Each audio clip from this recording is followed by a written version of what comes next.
Well, I know for me, I've definitely, we're going to kind of segue. This week has been crazy for me. Like, crazy. Yesterday I was so extremely overwhelmed. My Cam is 7 weeks now, and he is Cam. He's not a crybaby. He's a baby. He's a newborn, honestly, and it's so funny because when you say that, people would understand, but I didn't have that experience with Cross, so for me, I'd be like, she had the good baby first, y'all, and she thought it was a game. I did. She had the good baby that didn't cry. He did not He cry. was chill. He didn't. No. I mean, nothing. He But didn't kid, cry. you could just take anywhere. Yes, take him anywhere, take him to anybody. He was chill. He wasn't no problem. To this day, he ain't no problem for no. Everybody be like, yeah, bring him over. But now she got a baby. That's a baby. And he be up all night. I haven't had no sleep. That's why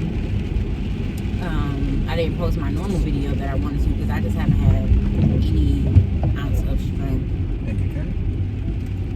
I always sleep straight. Oh, all right. I haven't had any ounce of strength. But I failed on my Daniel fast. Clearly.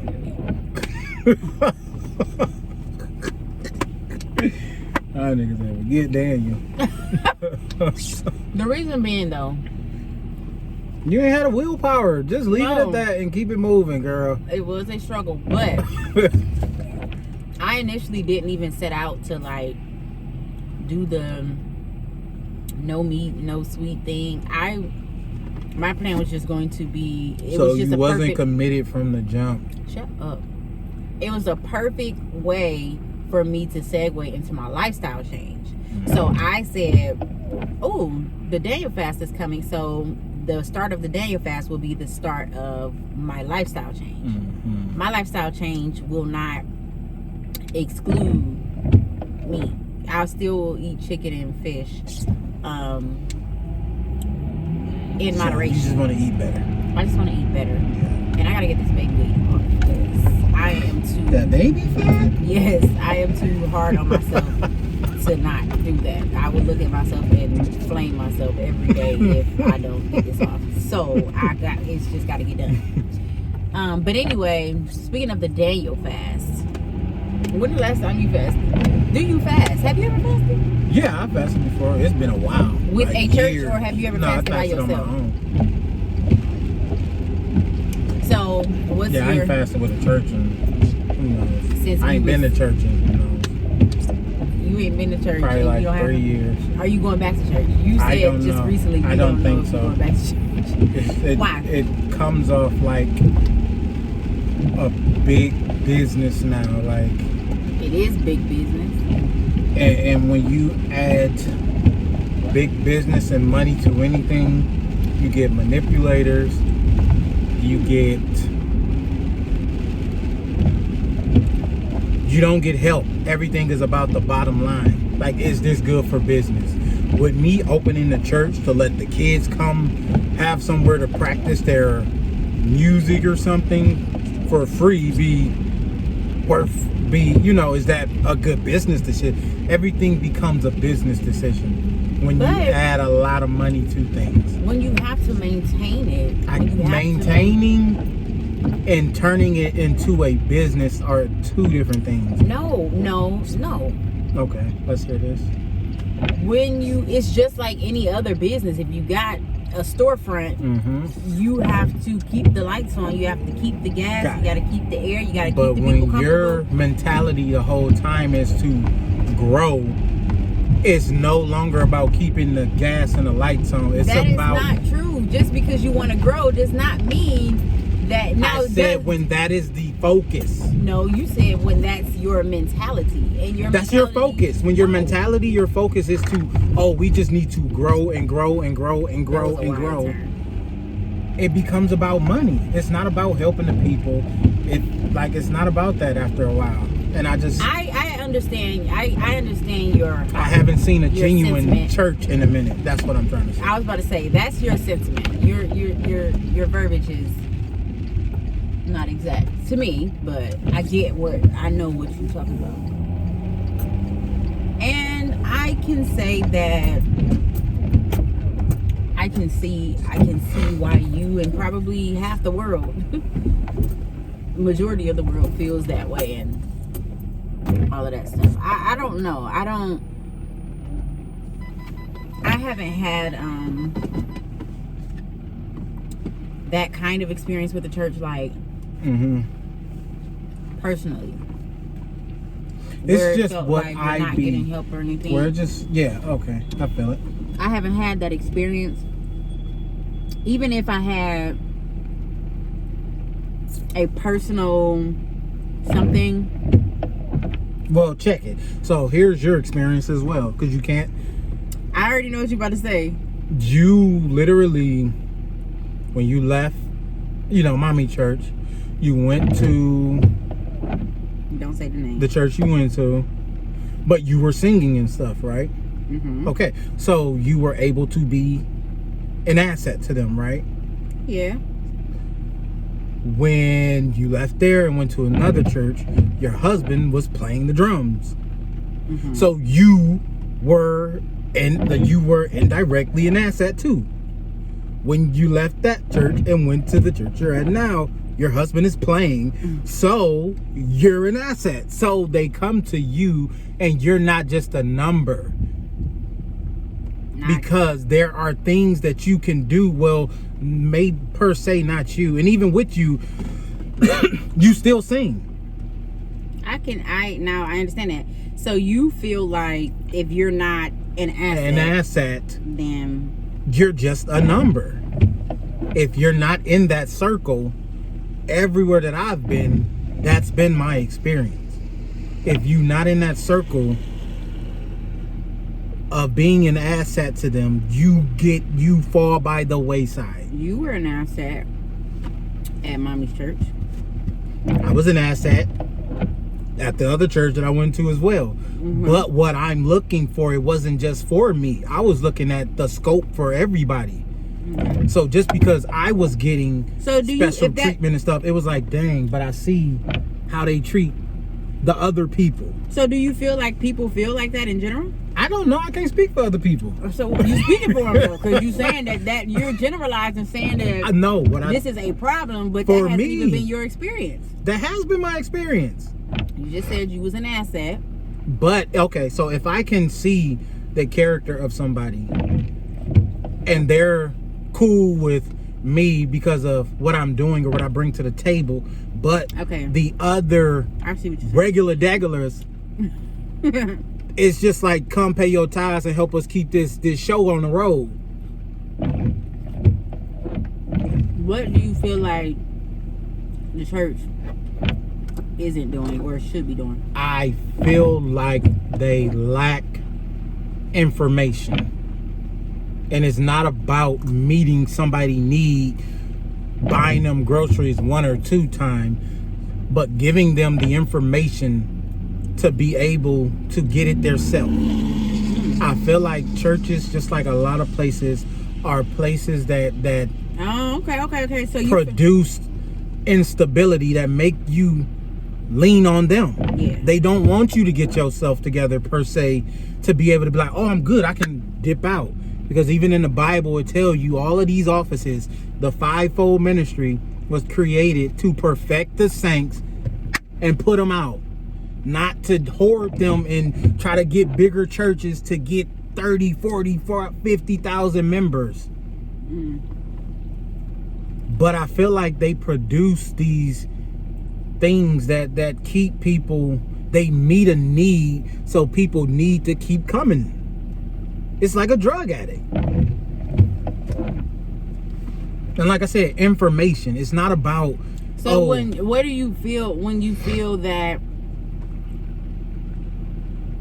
in the ideal situation, a person goes to church, a shepherd gets what they need, and then do what? What do you mean? Because you're saying keep them coming, but isn't that the idea, to stay under your shepherd? You can still disciple. You can still. I don't know if that's the goal. So I'm saying, what did is the Bible your say idea? that's the goal, to get members at a church and keep them in there? No, I'm saying, what is your idea of? My idea is to. People will stay if they want to, regardless. My idea is, you being a shepherd is supposed to make it your point to make sure these people are just as stable as you. If you have the information about credit, why aren't you doing, hey, I need to speak to my members. Hey, I know I can't get to everybody at once, but hey, maybe once a month we take 2 families and we show them how to get their credit together. We show them how to build credit and how to, even with, not even just talking about money, but just talking about all around, like really shepherd. Like, a shepherd is not just supposed to be somebody who goes sit at home, pray for 13, 14 hours, and then come to church. I got this message for y'all. Like, no, shepherds do way more than just be charismatic and give inspirational messages. And that's what I feel like the church has become. Just a bunch of people because it's a business now. So people literally go to school to learn how to give messages, and then they come back and profit off of it. And I'm not saying all pastors are bad or wrong. I hear you. But once that money comes to play and you turn it into a business and you look better than, it's just like the world, like America. The top 1% looks better than the 99. If it's 1% of the church that's thriving and looking good and the 99 is not, something's wrong. You better speak your piece. You hear me? Something's wrong. If you have the information and you only help those in your circle, something's wrong with that picture. So do you want to be a community activist? I don't want to be no activist. I don't want to be no preacher, teacher, nothing. I just want to be Kenny.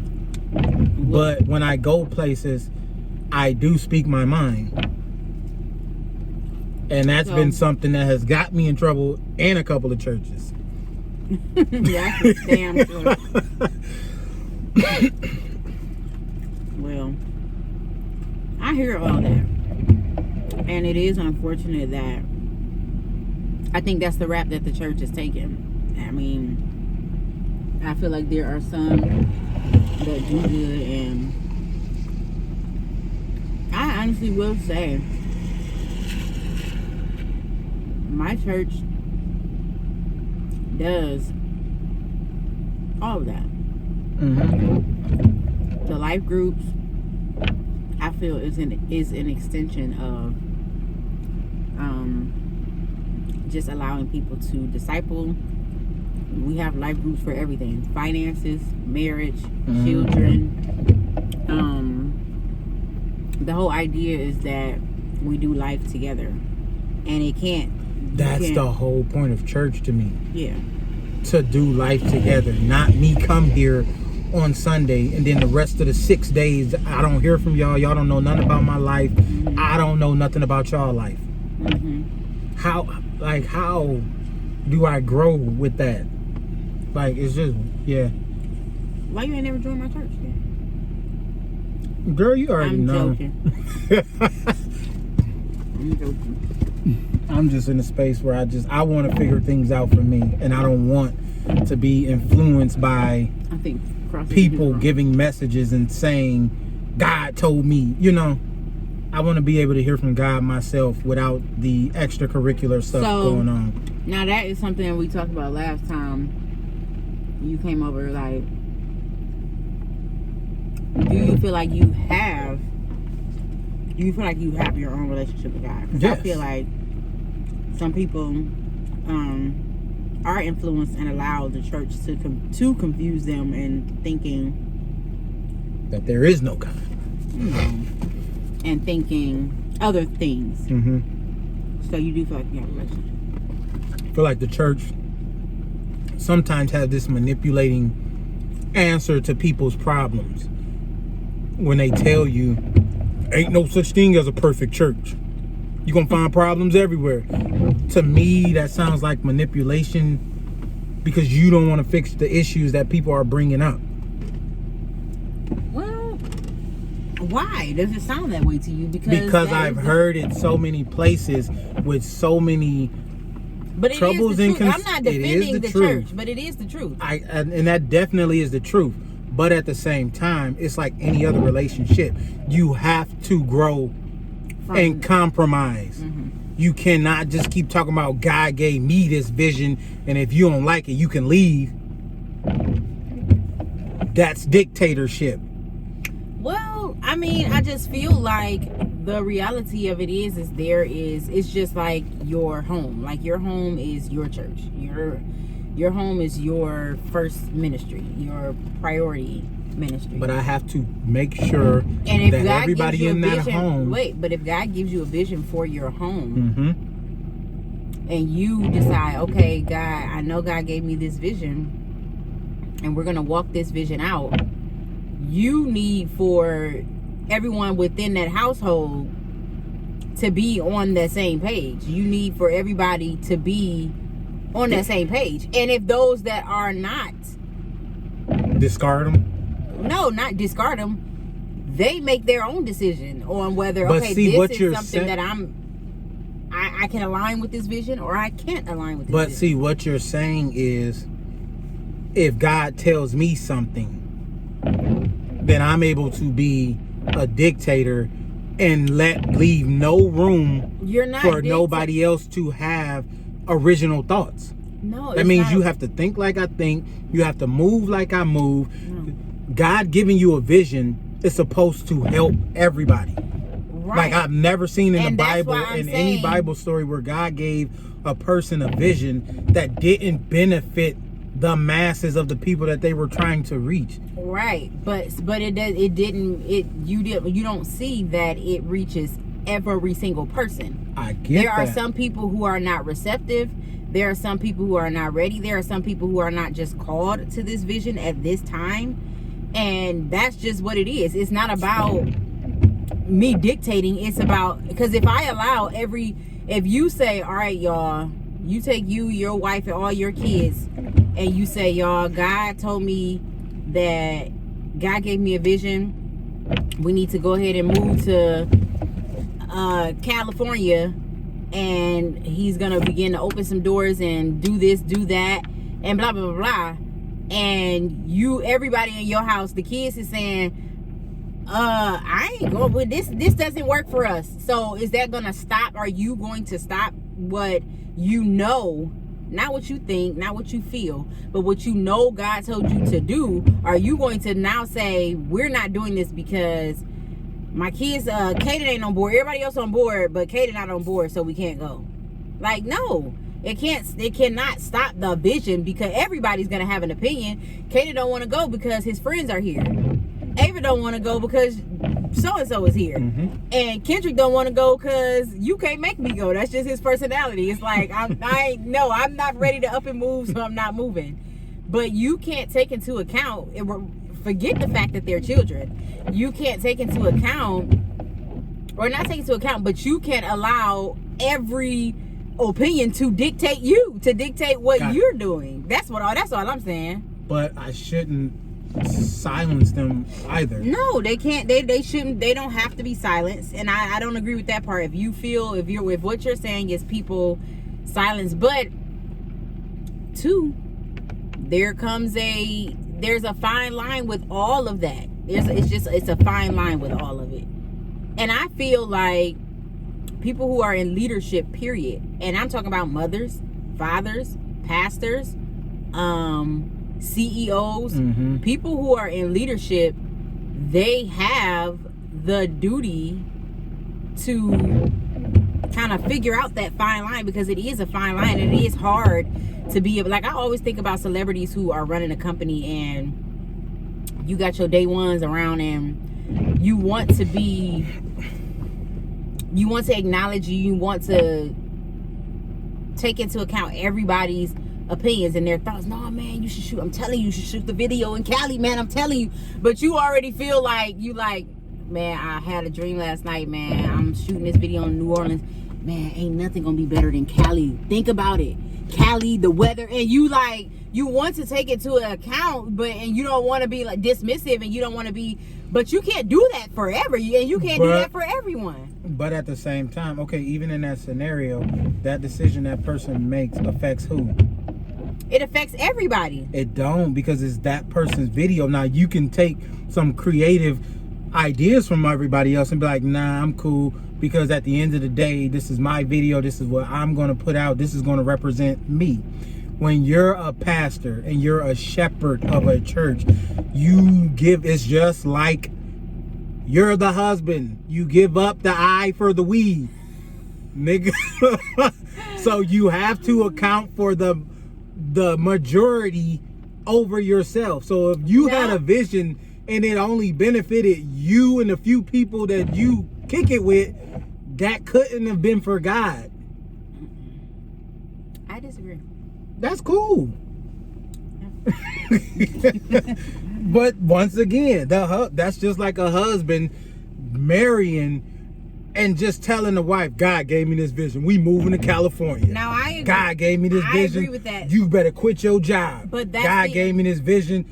He told me to tell you need to stop wearing pants, and you're gonna be like, yo, God ain't told me none of this, so he's only talking to you. That's what I'm saying, though. That is the importance of people, that everyone that is in that household, church, business, everyone that's in that household, they do need to be on the same page, in the sense that there is a understanding of, okay, I trust, and I'll be praying too. If Corey came to me and say, man, I feel like God is telling me that we need to move to